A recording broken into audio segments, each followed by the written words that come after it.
Hi, welcome to Sugar Free. Thank you for joining me. This is a daily tarot for Wednesday, the 2nd of December 2020. Hope you're well, wherever you are. Really coming into winter here now. It's crisp in the south of England, cold, but amazingly, there are still primroses. And next year's spring bulbs are already showing their green shoots. So we'll see, but we've got the heating on, sparked up the wood burner a couple of times, brisk walks in the dusk, very nice. So let's see what we've got. Wednesday the 2nd of December. I'm going to cut that again.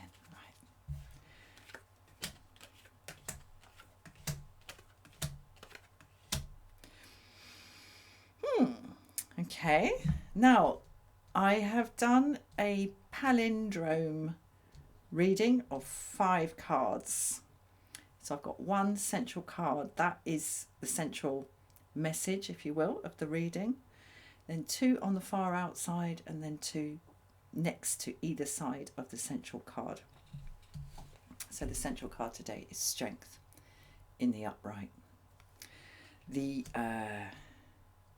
active taking oneself in hand and getting to grips with oneself, as we see the very civilized lady, barefoot I may add, as she very gently and very purposefully and with great courage gets control of this wild animal. The wild animal, as I see it, is what the Freudians and the Jungians, I think it's Jungian, refers to as the id, the inner rampant toddler. The I want it now, I want it this way, no compromise. And sooner or later, I mean, this is card number 11, sooner or later we realise that in whatever we're doing, that just because we want something, can you hear the cat? That's Hendrix, the cat. Just because we want something and we want it now and we want it the way we want it, that wanting has to be mediated by us. We have to do that. The world and other people will mediate that for us, but that probably don't go down so well. We are much better off learning to control those impulses ourselves and learning when to give voice to when to let it roar and when to tamp it down. So that's the central energy of the reading. On the outside, at the outside extremities, we have Judgment in the reverse and the Empress in the reverse. So a very late card in the reverse and a very early card in terms of the tarot cycle. So this is about stuff sort of coming to fruition. And interestingly, the Empress is like the sprouting of the seed. Judgment is the gathering in of the harvest. And they're both here in the reverse. So there's something holding off in terms of both the germination of something and the safely gathering in and kind of counting the harvest of something. Neither of those things is on the table at the moment. So there's no kind of, I mean, which one is more valuable in that cycle of growth? Because you don't get the harvest unless you get the sprouting. Anyway, neither of those things, neither the sprouting of the seed nor the harvesting and the counting of the fruit, are on the table here. Or they're both here, but they're both in the reverse. The next layer in directly either side of the Strength card, we have Temperance and the Moon. So, okay, the message I'm getting from this is that if things appear to not be either getting going or coming to fruition, and coming to fruition to such a degree that we can kind of lay it all out, this harvest in the Judgment card, we lay it all out and we count how many potatoes have we grown. So if this is the sprouting of the potato, this is the laying out of the harvest and the storing away, in a way, of the harvest, and being sure of what we've got when it's all been dug up. Because that's what's happening here. All the karma is being dug up to be reviewed. So if neither of those things seems to be happening, it's because basically we are invited in this reading to do something about controlling and tempering and taming our inner rampant toddler. There's self-control here. And okay, this is quite a complex and subtle reading. The combination of Temperance and the Moon here on either side of the Strength card. There are all sorts of ways that one can go about, or attempt to go about, gaining more balance in life, because that's what this is. This is balance, the Temperance card. This is inner stillness and kind of give and take with oneself, perhaps compromise with oneself, because the pouring of this liquid from vase to vase, from jug to jug here is an in-house business. It's a closed circuit business. You know, we're not getting it in from the outside and pouring it away into a stream or a river somewhere like the Star card. Mind you, we don't know where she gets it in the Star card, but we know where it's going. It's a different matter. Here it's a closed circuit.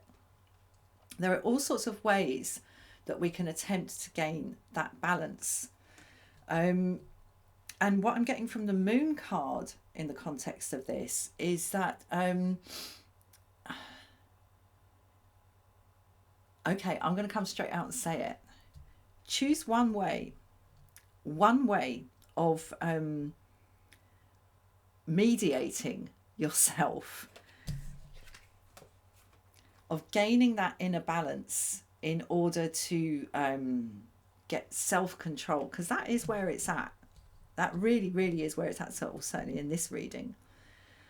Because the Moon card is telling me that a tide of something will wash in. And it's like, oh yeah, you know, that's the way to do it. That's what I'll do. That's how I'll go about it. That's the approach I'll take. And then that tide washes out again. The clouds will come away from the face of the moon, and you'll see the apparent light of the moon, which of course is not the light of the moon at all. And then the clouds will come back over and cover it up again, and you'll be back in the dark, in essence. There's a kind of coming and going, and a kind of, I hate to say it, sort of wishy-washiness about this. There is nothing wishy-washy. If she goes about taming this lion, getting to grips with this lion in a wishy-washy way, she's just going to get eaten for dinner. And there's nothing wishy-washy about this either.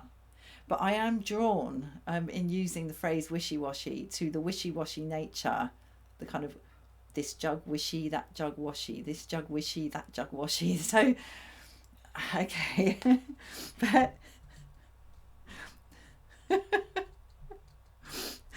a wishy-washy approach is not going to get the job done.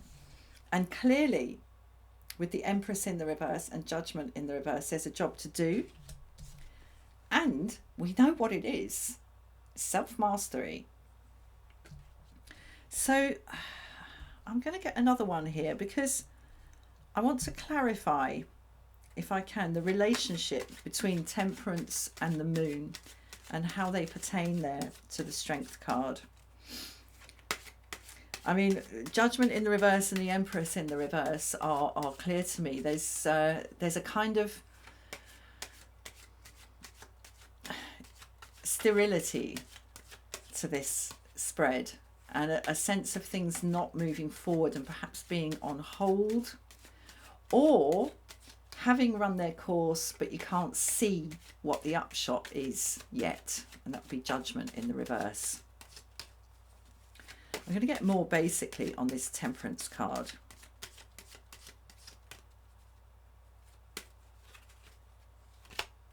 I knew it. I knew it. As I pulled it out face down, I thought, what if it's the Devil? Okay. Right. I'm going to get really symbolic here. The Devil is concerned with things in the soul that are kind of pegged down, held down, chained down, bound, tied. It's usually sort of real gut stuff, and it can be stuff that even though we experience it as a kind of trapped energy, that we kind of choose to allow it to continue in that way because in some way or other we're getting some kind of payoff for staying trapped. And you know, I have really come across this a lot in my life, and the ways in which we cling to our problems because somewhere in the deal that we're doing with ourselves in having that problem, we're getting a payoff. And we know that if we ditch the problem, which we probably can at any time, we're going to lose the payoff. Once you can see what the payoff is, it becomes much, much easier to ditch the difficulty. And when you expose to yourself that kind of covert deal of, okay, I'll tolerate having this problem because this problem actually means that I get this kind of covert benefit from it. Once we are clear on that in ourselves, we can't go on pulling the same kind of sleight of hand. All right, we can't go on in that sort of shady way, and that's what I'm seeing here in the Moon as well. So the tugging and pulling at the gut that's involved in the Devil here, and the staying sort of tied and chained and bound is so different. It's so different, a kind of an immobility to the immobility of the Angel of Temperance here, because she's not dancing around, she's not shifting. You know, in order to do what she's doing there, pouring without spilling a drop, that spiritual liquid from vessel to vessel, she has to stay still. They're both about staying still, but in a very different way. So that's clear to me now. If we want the which side is it? The camera's all reversed. If we want the seed to sprout and germinate and fruit with whatever it is that we're doing, in order that we can get all the way through to the point where we are able to count the harvest, take in the harvest and see exactly what we've got, so that it's clear, nothing's hidden, nothing's left sort of buried in the ground that we haven't dug up and looked at and taken account of and kind of tallied up. If we want that, we need to be in as full a charge as possible. And this is a lifetime's work, this. You know, you can do sort of quite big stages of it, but one never has full charge of oneself. You know, there's always a part of the human soul that is mysterious. There just is. So, you know, it's an ongoing thing. But if the mindset for working towards this is to see that staying tied and bound and chained where we are can transform to inner stillness, but stillness with freedom, stillness with flow, not immobility by being chained down. And the key to making that move from one to the other, from the devil to temperance, is to see that with every seemingly intractable problem is a payoff that we might prefer not to look full in the face. But once we do, as I say, once that covert deal that we've made with ourselves is exposed, the traction that it has reduces in strength, and we are much better placed to ditch it and move on. Right, that is the message for Wednesday the 2nd of December. So thank you very much for watching, and I'll see you again soon for another reading. Namaste.